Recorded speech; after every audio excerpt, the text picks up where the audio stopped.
A former NASA engineer just said publicly that the heat shield on this spacecraft could fail on re-entry. NASA launched anyway. I have a master's in aerospace engineering. I specialized in orbital mechanics. So when I watched the Artemis 2 mission liftoff on April 1st, 2026, I was not watching it the way most people were.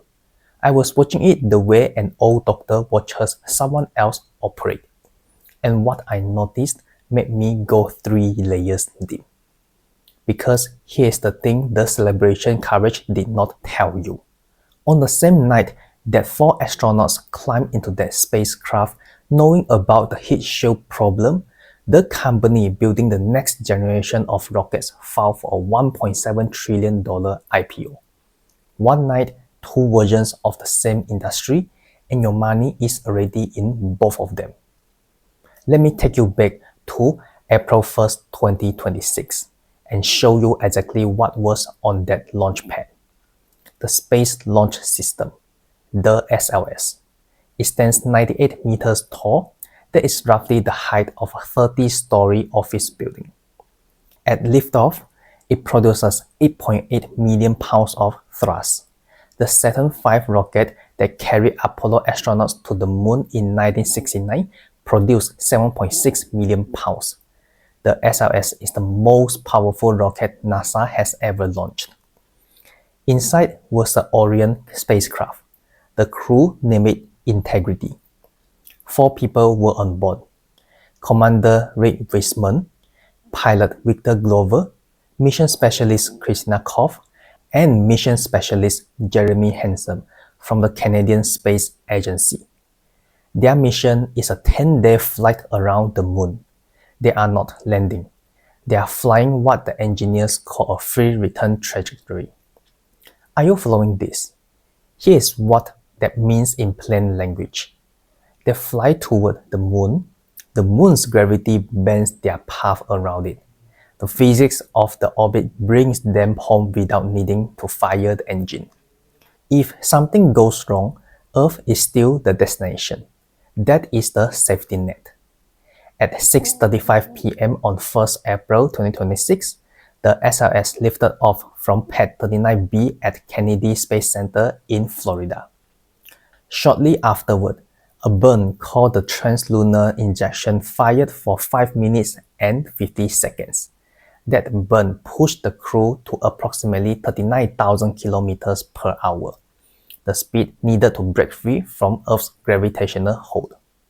The hardware worked, the mission is flying, and the world was watching, or at least they were trying to. Here's what I want you to pay attention. 18 seconds after launch, the cameras went black. 2 seconds of darkness. When the feed returned, the rocket was already halfway up the tower. The most dramatic moment of a launch gone. Then, during booster separation, the director cut to a crowd shot. Booster separation is the moment the 2 giant rocket boosters detach from the main vehicle. One of the most visually dramatic events in spaceflight. They showed the crowd instead. The CGI animations used to explain the mission path started at roughly 2 frames per second. For context, video that looks smooth to human eye require at least 24 frames per second. This looked like a PowerPoint from 2003. Speed and altitude data was missing from the screen for much of the broadcast. The word used by broadcast professionals watching this was unforgivable. Does it make sense why a broadcast problem belongs in a video about your money? Here is why. The Artemis program is not just a science mission. It is a competition. A competition for credibility, for contracts, for the future of the space economy. The way an institution presents its greatest achievement tells you whether the institution understands it is in a competition. And there is a reason the broadcast looked the way it did. It is not a technical accident. It is structural. It connects directly to the $100 billion amount that we are about to open up. The Artemis program has spent close to $100 billion since it began. Look at that number. Apple spent approximately $90 billion on research and development between 2013 and 2020. 8 years.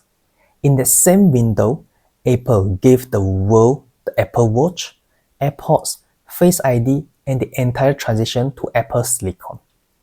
NASA spent roughly the same amount on one rocket program. The April 1st, 2026 launch alone cost approximately $4.1 billion, a single flight. Now, here is what drives that price. The SLS rocket is what engineers call expendable. That word means throw it away after every use. Every single flight requires building an entirely new rocket from scratch. There is no reuse. There is no refurbishment. The rocket hits the ocean and that's the end of it. Does it make sense why the cost never comes down?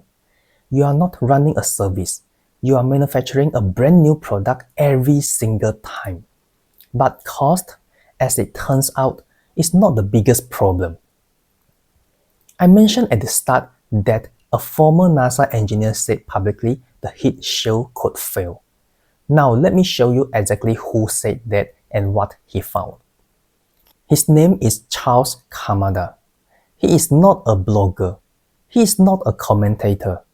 He flew to the space on the Space Shuttle Discovery in 2005. He served as a director of engineering at Johnson Space Center. He spent his entire career inside the institution he is now criticizing. He said NASA is using what he called toy models, computational tools not grounded in physical testing, to convince itself that a non-engineering problem is safe to fly through. That problem involves the heat shield. During the uncrewed Artemis 1 test flight in 2022, the Orion spacecraft re-entered Earth's atmosphere as planned. What engineers found when they examined the heat shield afterward was not planned. The material, designed to burn away in a controlled manner during re-entry, had instead come off in large irregular chunks. There were deep gouges in the surface. 3 of the 4 large bolts embedded into the heat shield had melted completely through. Are you following this?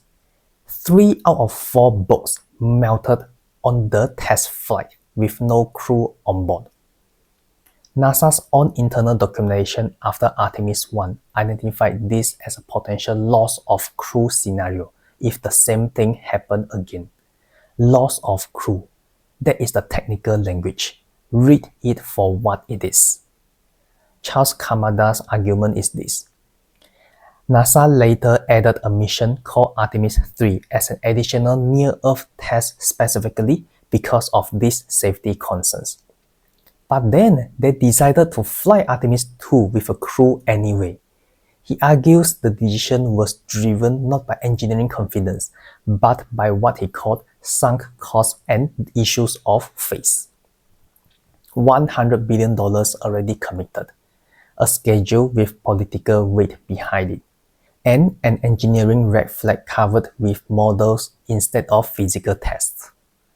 Think about what it takes for a former director of engineering to say that publicly. That is the old model. $100 billion, a non-engineering problem, a schedule that could not move.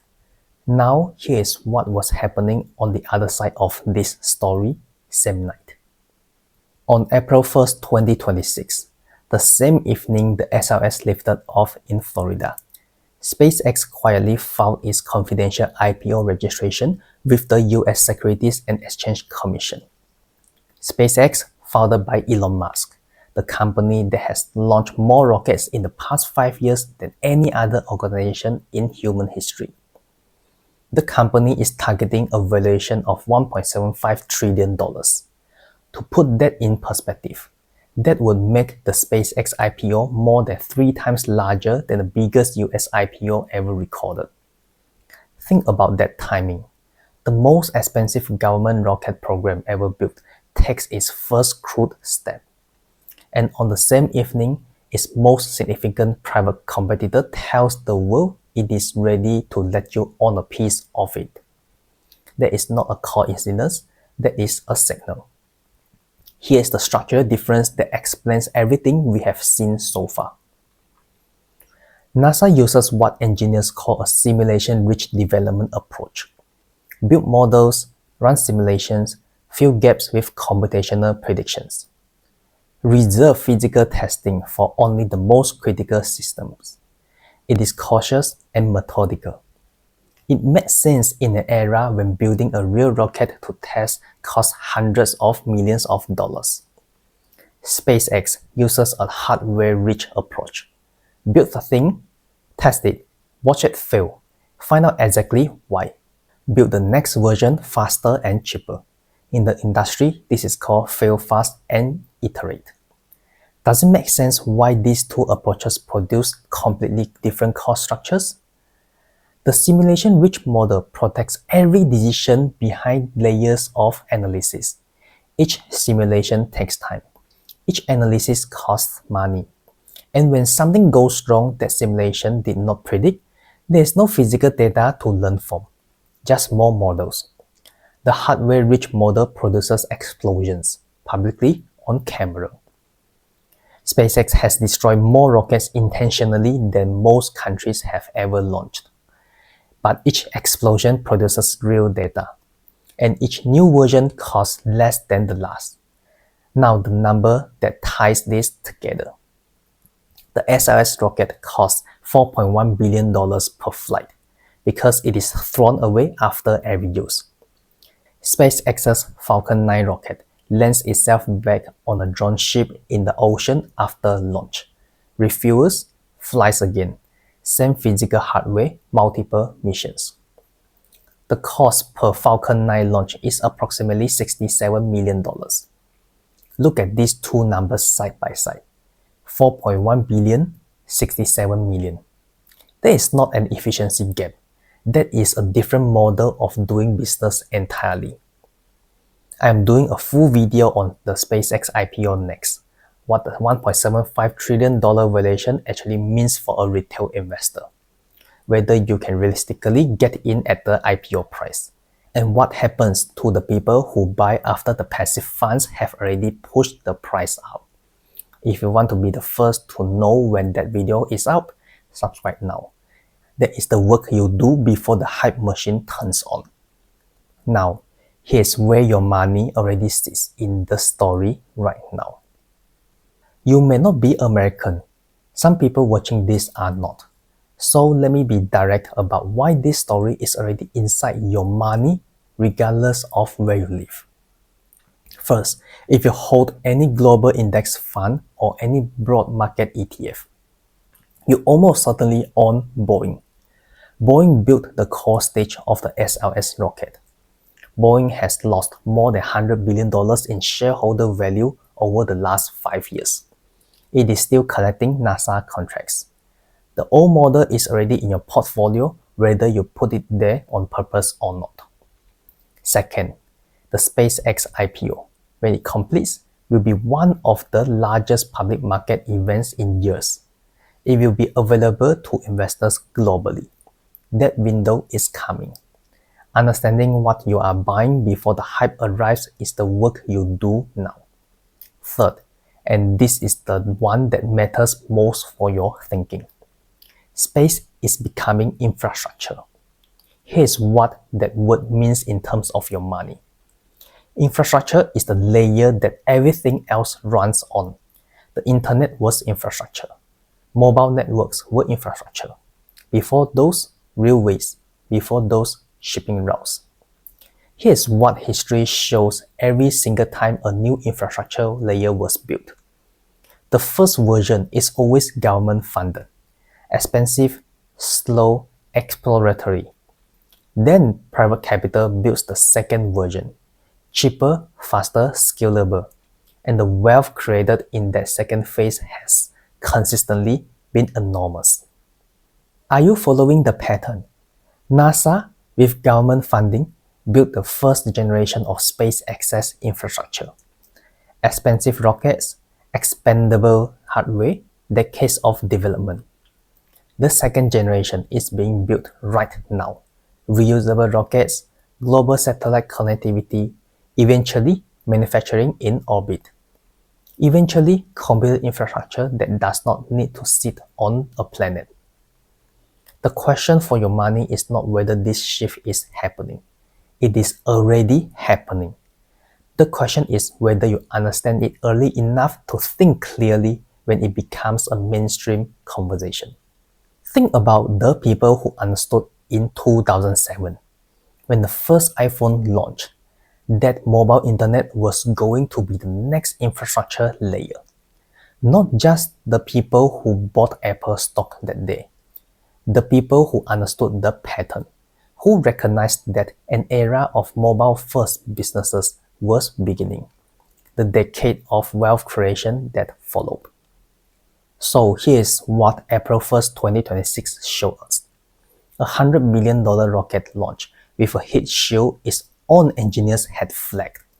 The broadcast went dark at launch, and the company doing this for 98% less money filed for a $1.75 trillion IPO the same night.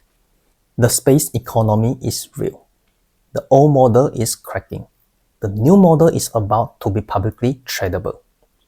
What you do with that is up to you.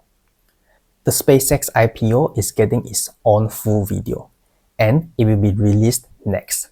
If you want to understand what their filing actually means for your money before the headlines take over, subscribe to my channel now.